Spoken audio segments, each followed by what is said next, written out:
Entre la mise à jour One UI 7 qu'on avait commencé par adorer avant de se poser plusieurs petites questions quand même, et une mise à jour One UI 8 qui va arriver beaucoup plus vite que prévu, il y a beaucoup de choses qui se passent du côté de Samsung et on voulait revenir dessus un petit peu. Rappelez-vous, janvier 2025, les Galaxy S25, S25 Plus et S25 Ultra sortent, tout beau, tout neuf, et on les avait évidemment pris en main en avant-première. On avait fait une vidéo dédiée à ce sujet, mais l'une des grandes stars sur ces smartphones, c'était l'interface, c'était One UI 7, à tel point qu'on avait aussi dédié une vidéo spécialement pour One UI 7. One UI 7 c'était vraiment très marquant parce que Samsung avait fait un gros travail de refonte graphique, le design de One UI 7 change complètement par rapport à ce que faisait One UI avant, et on a aussi une grosse mise en avant de l'intelligence artificielle avec Gemini et Galaxy AI qu'on retrouve sur toute l'expérience logicielle. Mais à ce moment-là, il y avait déjà quelque chose qui clochait dans cet enthousiasme général.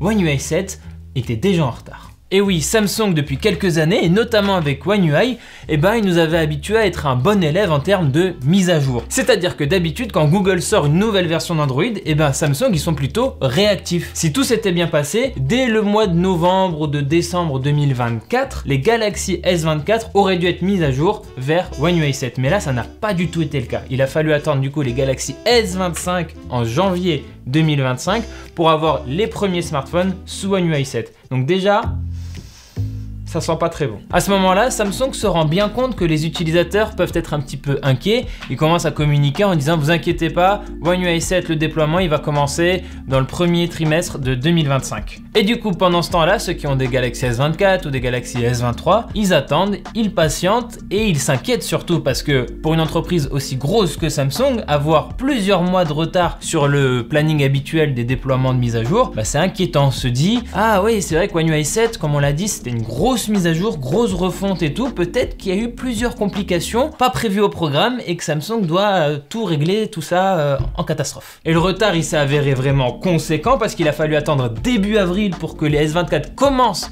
à recevoir One UI 7, donc on a un bon 4-5 mois de retard par rapport aux attentes. Et autant vous dire que sur le marché des smartphones, 4-5 mois, c'est une éternité quand même. Et au moment de ce déploiement de One UI 7, on a compris pourquoi Samsung avait autant tardé, parce que les inquiétudes qu'on avait côté public, elles étaient fondées.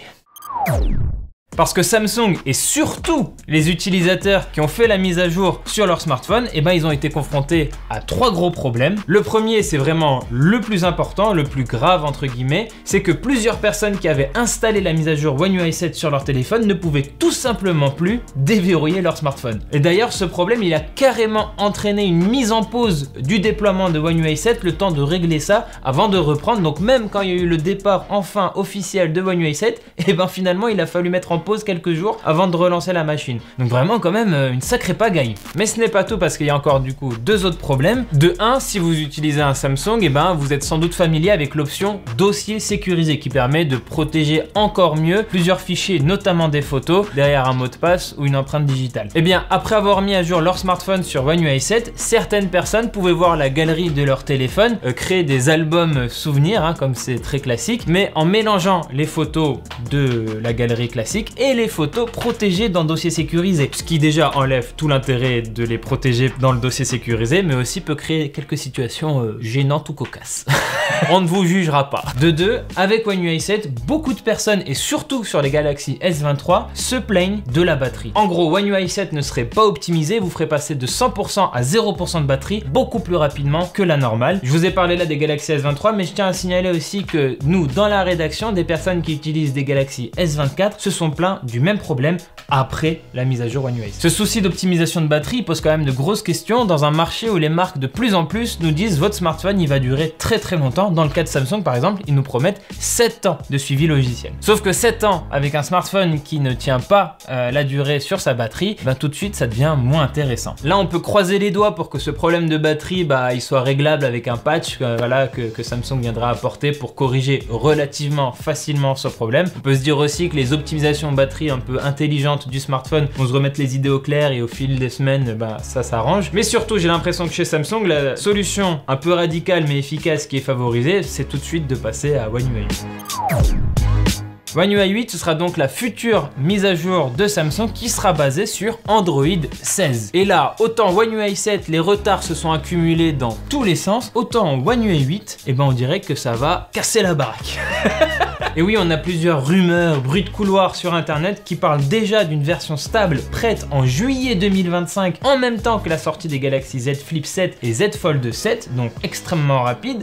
On parle déjà d'une version bêta qui serait disponible dès le mois de juin. Et aussi en plus de ça, à droite à gauche sur internet, on trouve déjà des prises en main en vidéo de One UI 8. Alors ce sont des versions pas du tout finalisées et tout, mais on peut déjà voir que les animations semblent aller très vite sur One UI 8 pour une interface encore plus efficace sous le doigt. Bon, la rapidité des animations sur une interface, c'est très chouette, mais ce qu'on espère nous vraiment de tout cœur, c'est que One UI 8 réussisse ce que One UI 7 a raté, donc un déploiement très rapide, mais aussi des bonnes optimisations de partout, notamment pour la batterie. Et vu comment One UI 8 a l'air d'aller très vite, on se dit qu'il y a même des smartphones encore sous One UI 6 qui vont être mis à jour directement sur One UI 8 sans passer par la case One UI 7, et c'est pas plus mal finalement. En tout cas, avec One UI 8, de ce qu'on en voit là, a priori, eh ben, il faut pas s'attendre à nouveau à une expérience logicielle réinventée avec un nouveau design ou quoi. One UI 8 va beaucoup ressembler à One UI 7, et donc comme moi je le vois, c'est One UI 7, c'était la grosse mise à jour qui change beaucoup de choses, qui chamboule beaucoup de choses sur les smartphones Samsung, mais où les finitions étaient pas parfaites, et One UI 8 vient vraiment un peu fignoler tout ça, et One UI 8 serait en fait la vraie version terminée de One UI 7, basée sur Android 16 quand même. Et d'ailleurs, au moment où je tourne cette vidéo, on a appris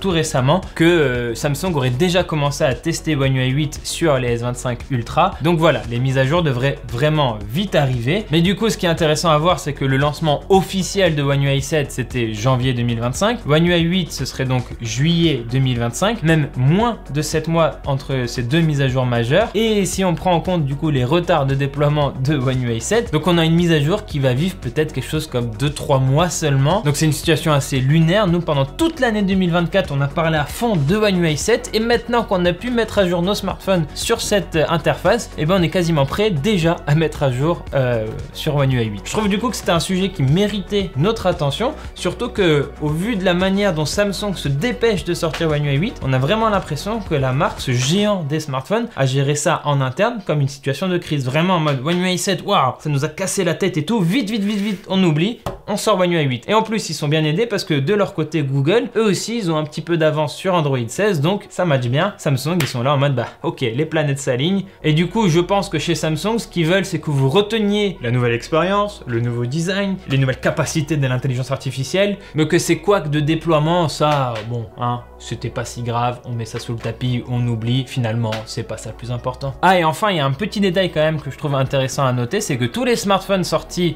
en 2025 pour Samsung, que ce soit des Galaxy S ou des Galaxy A, et qui étaient directement sur One UI 7, de leur côté, bah, on n'a pas de soucis particuliers. C'est plutôt sur les anciens smartphones qu'on a vu des problèmes, donc tous ceux qui étaient compatibles et qui devaient être mis à jour, et là on dirait que Samsung s'est dit, ah oui, c'est vrai, on promet un suivi logiciel, de 7 ans d'ailleurs sur certains d'entre eux. C'est vrai que One UI 7 doit fonctionner sur eux aussi. Mince.